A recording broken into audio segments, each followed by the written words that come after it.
আসসালামু আলাইকুম। Crown cement সকালের খবরে আমন্ত্রণ জানাচ্ছি আমি মালিহা হোসাইন।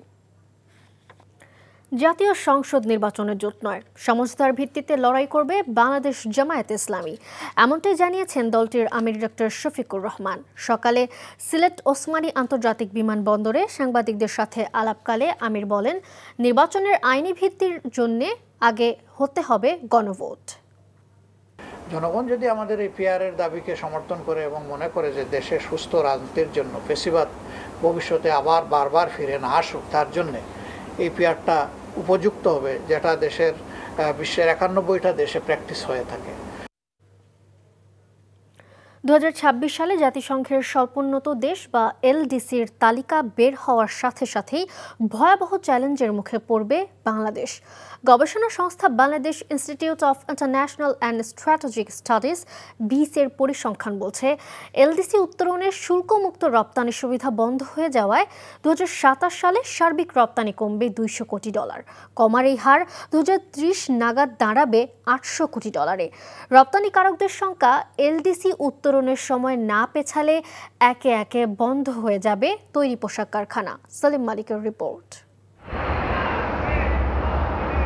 স্বল্পোন্নত থেকে মধ্যমায়ের দেশে উন্নীত হতে 1975 সালে জাতিসংঘের এলডিসির তালিকায় যুক্ত হয় বাংলাদেশ। এতে ইউরোপ, যুক্তরাজ্য, কানাডা সহ বিশ্বের বিভিন্ন দেশে শুল্ক ও কোটামুক্ত বাণিজ্য সুবিধা পেয়ে আসছেন রপ্তানিকারকরা। তবে এলডিসি থেকে উত্তরণের শর্ত মাথাপিছু আয়, মানব সম্পদ এবং অর্থনৈতিক ভঙ্গুরতার উন্নয়ন। 2018 ও 2021 সালে মূল্যায়ন করে জাতিসংঘ বলছে, এই তিনটি সূচকের প্রত্যেকটি বেশ ভালোভাবে পূরণ করেছে বাংলাদেশ।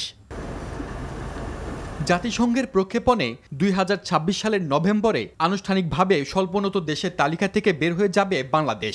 এতে 2029 সাল নাগাদ স্থগিত হবে শুল্ক ও কোটামুক্ত বাণিজ্য সুবিধা, চাপে পড়বে রপ্তানি খাত।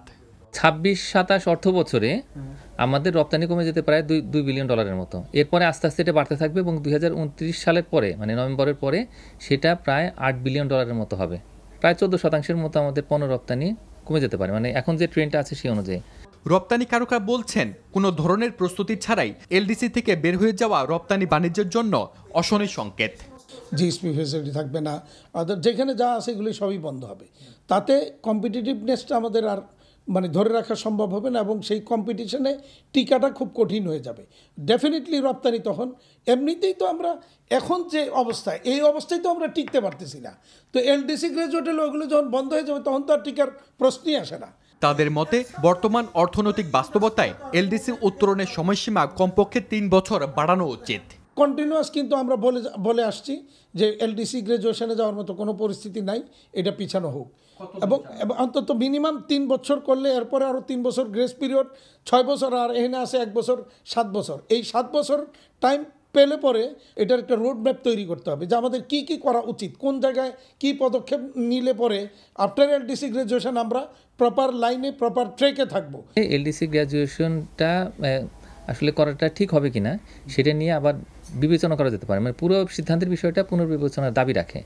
এই অবস্থায় আমি মনে করি যে আন্তর্জাতিক যে সংস্থাগুলো রয়েছে, বিভিন্ন দেশ যারা কূটনৈতিকভাবে আমাদেরকে বিভিন্ন সময় সহযোগিতা করে, তাদের সঙ্গে আলাপ আলোচনা করা যেতে পারে। উন্নত দেশগুলোর সঙ্গে মুক্ত বাণিজ্য চুক্তির পাশাপাশি দেশের অভ্যন্তরে ব্যবসার পরিবেশ আরও সহজ করতে সরকারি উদ্যোগ জরুরি বলেও মনে করেন বিশ্লেষকরা। সেলিম মালিক, এনটিভি নিউজ, ঢাকা। ঢাকার খুচরা বাজারগুলোতে হঠাৎ পেঁয়াজের দাম বেড়েছে।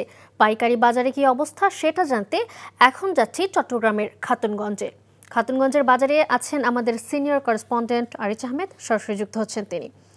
আরিচ, পেঁয়াজের দাম তো হু হু করে বাড়ছে, এখন এই বিষয়ে ব্যবসায়ীরা কি বলছে জানাবেন।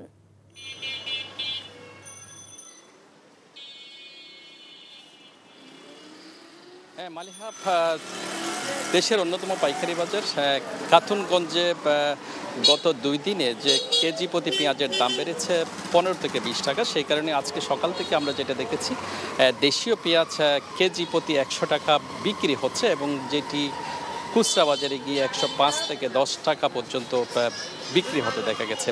তো এখানকার পাইকারি বাজারের যে ব্যবসায়ীরা আছেন তারা বলছেন যে উত্তরবঙ্গ থেকে তারা মূলত পেঁয়াজ আনে এবং এখানে কমিশন ভিত্তিতে তারা বিক্রি করে, সেখানে যোগান কমে আসার কারণে এখানে এবং দেশে যে চাহিদাটা বেড়েছে সেই কারণে পেঁয়াজের দাম বেড়েছে এবং সেটি আরও যদি এই মুহূর্তে দেশে কোনো দেশীয় পেঁয়াজগুলো বাজারে আছে এবং আমদানি হচ্ছে না।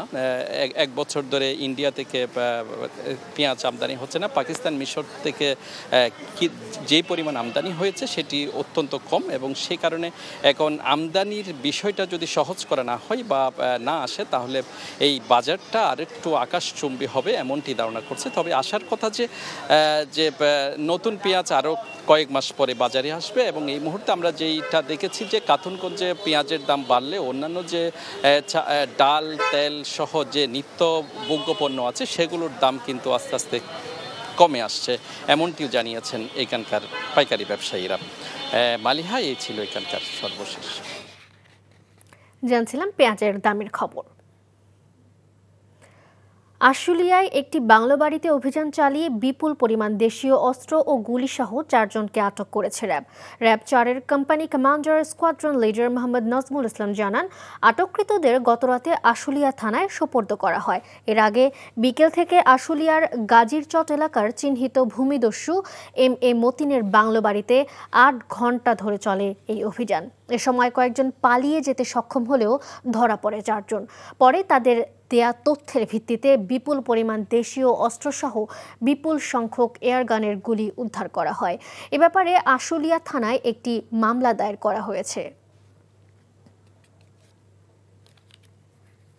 বাংলাদেশ জাতীয় দলের সিনিয়র সহকারী কোচের পদ থেকে পদত্যাগ করতে চাচ্ছেন মোহাম্মদ সালাউদ্দিন। 2027 সালের নভেম্বর পর্যন্ত চুক্তি থাকলেও আজই বিসিবিতে আনুষ্ঠানিক পদত্যাগপত্র জমা দিবেন সালাউদ্দিন। দায়িত্বটি আর উপভোগ করছেন না বলেই পদত্যাগের সিদ্ধান্ত নিয়েছেন এই সহকারী কোচ। ওয়েস্ট ইন্ডিজের বিপক্ষে টি-20 সিরিজ হারের পরেই তোপের মুখে পড়েন সালাউদ্দিন। তার অধীনে বাংলাদেশের ব্যাটাররা সন্তোষজনক পারফরম্যান্স দেখাতে পারেননি।